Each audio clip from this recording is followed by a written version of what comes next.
this, folks, look at this. Fierce winds forcing planes to a standstill. The gales over Heathrow proving too much for some aircraft. Others stuck the landing after several attempts. Easy, easy. Go on, son. Oh. Storm Eunice battered the British capital. Gusts of up to 120 kilometres an hour shredded the roof at the O2 Arena. With the fabric in tatters, the stadium was evacuated. For the first time ever, London was subject to a red weather warning. Storm Eunice is the worst storm we've faced in 3 decades. It's really important we don't inadvertently put ourselves in harm's way by being outdoors. Much of the southern UK felt Eunice's fury. Hundreds of thousands lost power as homes were torn apart.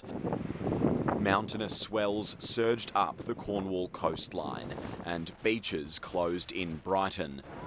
Train cancellations were widespread as crews hurriedly worked to clear tracks.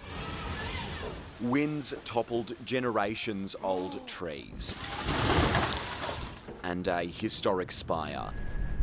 The strongest gust at 196 kilometres per hour is provisionally the strongest ever wind recorded in England. To see these strong winds inland across the south, where we just don't see them that often, that has been one of the biggest factors with Storm Eunice. At least 9 people have died across the UK and Northern Europe.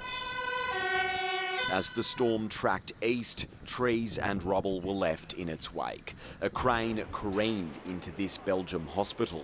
Winds whipped up sand and sent waves crashing onto walkways along the northern European coastline. For now, the worst is over, but the cleanup will take some time. Tim Swanston, ABC News.